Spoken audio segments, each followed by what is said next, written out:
Estacionei devagar na entrada, o cascalho rangendo sob os pneus como se fossem galhos secos, quebrando-se sob pressão. O céu ainda estava tingido pela suave luz do entardecer, e lembro-me de ter pensado o quão tranquilo tudo parecia, até que vi o gramado. No início, não processei. Pisquei achando que talvez o vento tivesse arrastado algum lixo, mas então reconheci minha bolsa azul, aquela que usava para escapadas de fim de semana, aberta e exposta como uma ferida.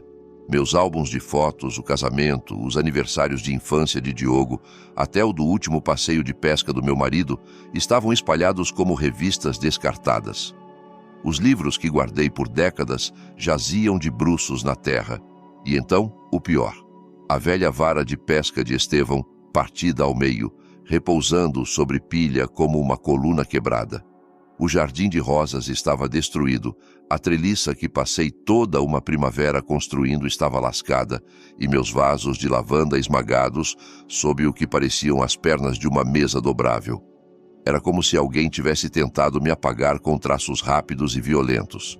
Desci do carro com os joelhos tremendo, agarrando-me à moldura da porta para não cair.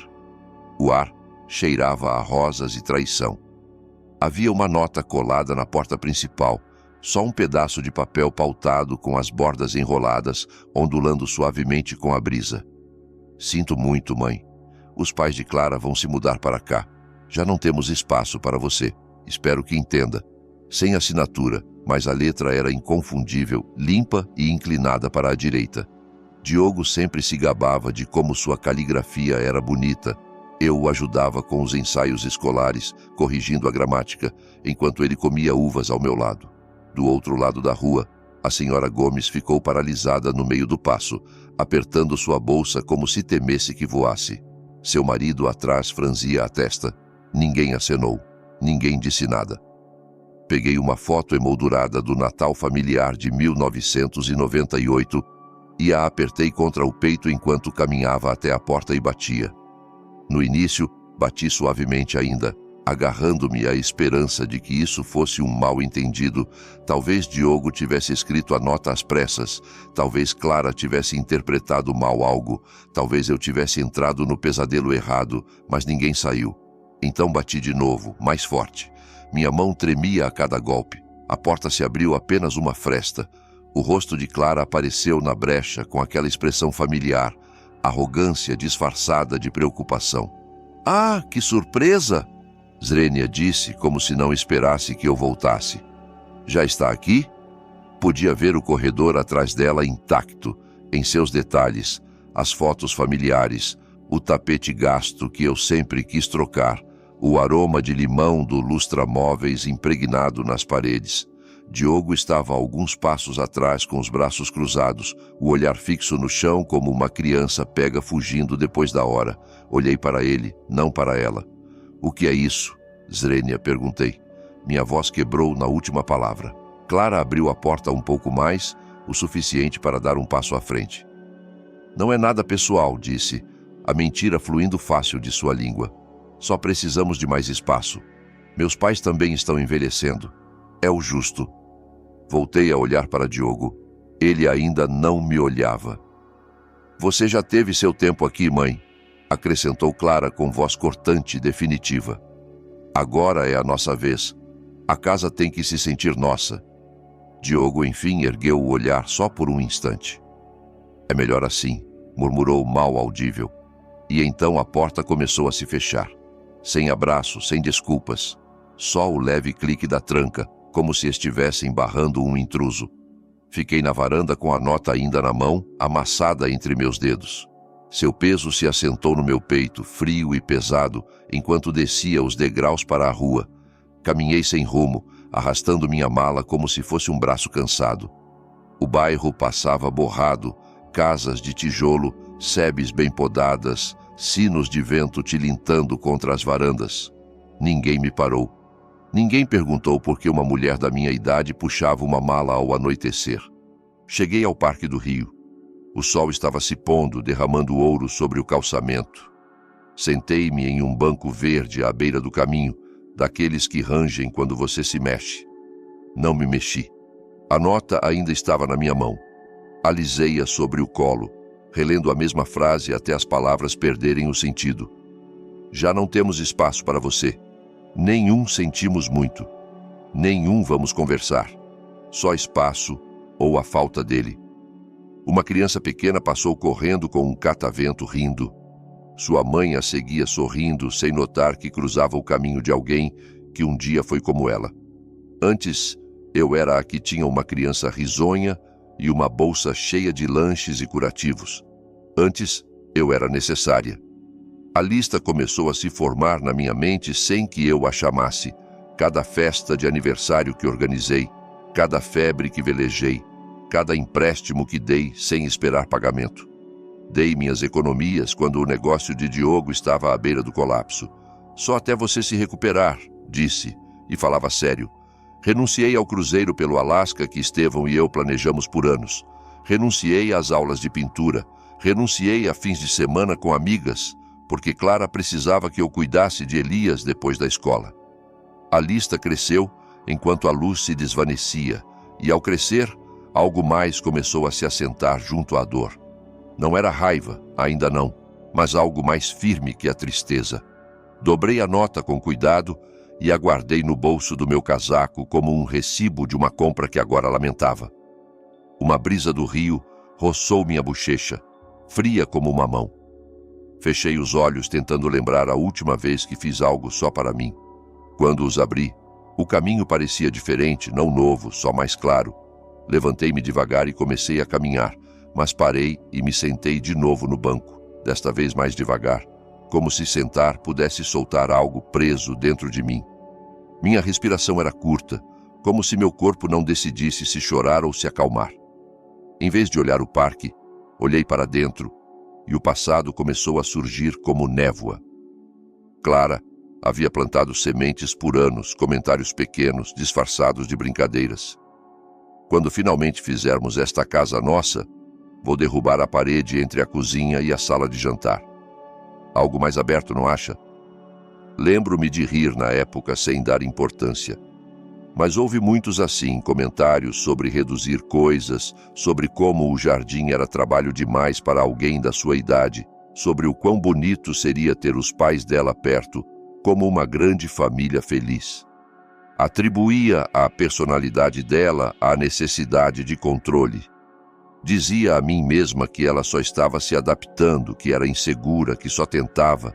Agora tudo parecia diferente, como um padrão traçado com tinta invisível, de repente exposto. E então, outra recordação emergiu mais nítida que as demais.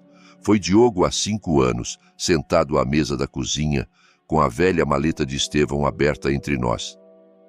É só por questões fiscais, mãe, disse. Protegerá a casa se algo acontecer. Eu me sentia insegura, mas ele me tranquilizou.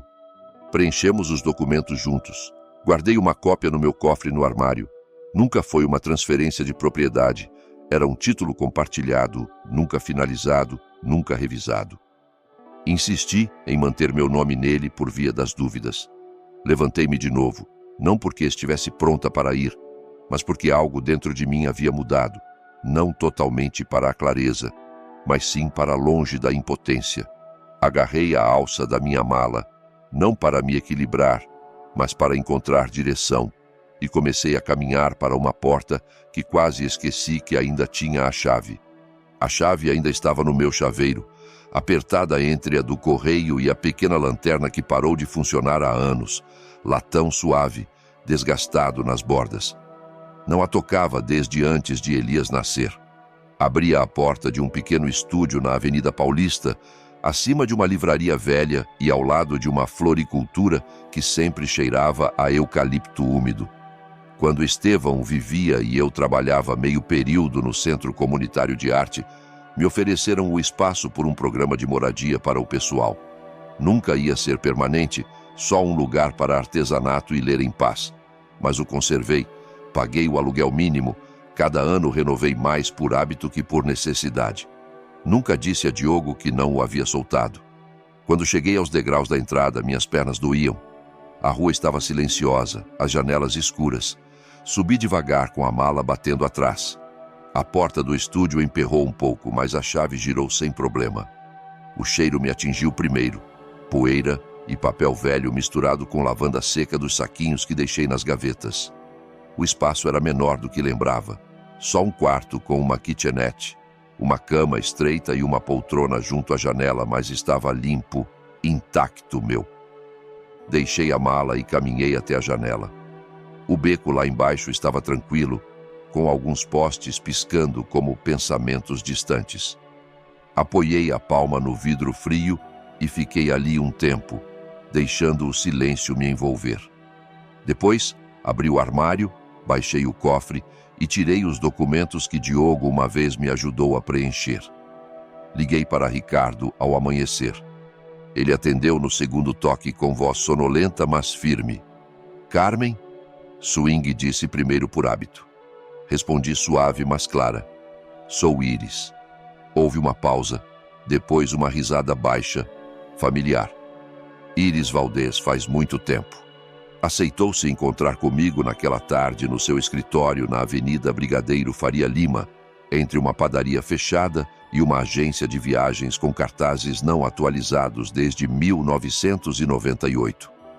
Cheguei com uma bolsa cheia de cada papel legal que pude encontrar, cópias do título, emendas notariais, o acordo original de transferência parcial que Estevão e eu insistimos em manter em nosso nome. Ricardo me recebeu com um aceno amável, indicou que me sentasse e ajustou os óculos. Enquanto espalhava os documentos sobre sua mesa, suas sobrancelhas franziram em concentração. Não interrompi, só observei enquanto lia cada linha com cuidado, fazendo sons suaves de reconhecimento e aprovação. Nunca o finalizaram, disse enfim, batendo no título. Esta transferência parcial nunca foi registrada como uma cessão completa. Você ainda é a dona principal, Iris. O ar que eu não sabia que prendia escapou em uma expiração lenta. Não era alívio exatamente, mas algo próximo, um lampejo de controle voltando às minhas mãos. Podemos apresentar uma ordem de cessar qualquer atividade de venda, continuou. Você manterá a autoridade legal. Se quiser prosseguir com o despejo, precisamos apresentar uma notificação. Assenti devagar, juntando as mãos para acalmar o tremor. Sim, disse. Vamos começar. Revisamos cada papel juntos, destacando o importante, separando o resto. A caneta de Ricardo se movia rápida, suas notas limpas e precisas. Em um momento, vi meu reflexo na janela atrás da mesa dele. Meu rosto parecia abatido, mais velho, mas meus olhos estavam focados, presentes. Deslizou um rascunho sobre a mesa. Assine aqui para iniciar a ordem. Peguei a caneta, senti seu peso na mão e assinei. Não só o papel, algo mais profundo, algo definitivo. Pediram para se encontrar no café perto da biblioteca, onde Diogo costumava correr quando criança, deixando migalhas de biscoito e se desculpando com os baristas.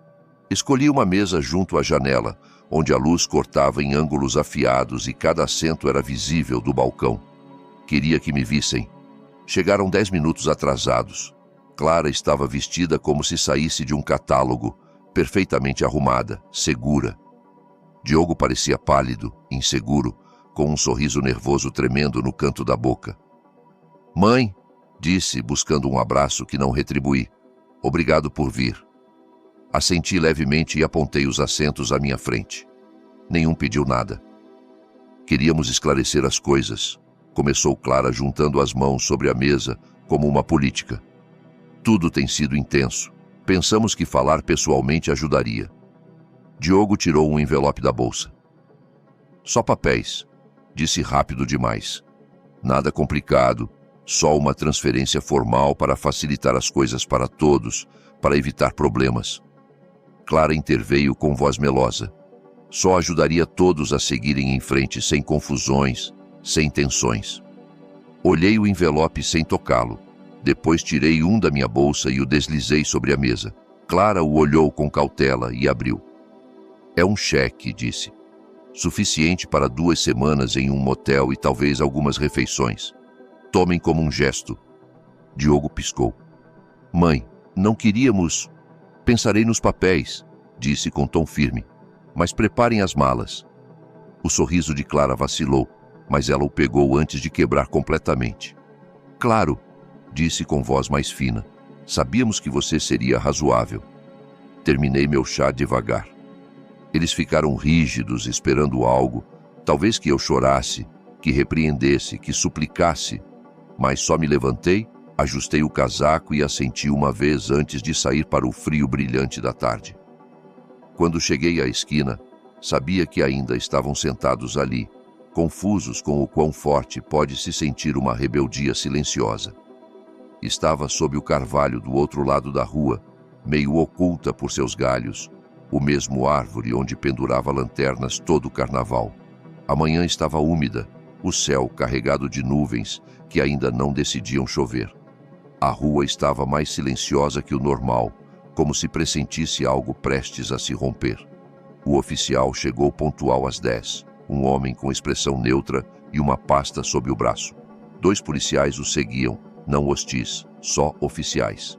Vi-o subir os degraus da varanda, parar e bater 3 vezes, um ritmo firme, praticado. Diogo abriu a porta. Seu rosto desabou antes que dissessem a primeira frase. Não tentou disfarçar. Atrás, Clara apareceu de roupão com o cabelo solto pela primeira vez. Quando o oficial desdobrou os papéis e começou a ler, ela soltou um som que não esquecerei, meio grito, meio ofego, completamente descomposta.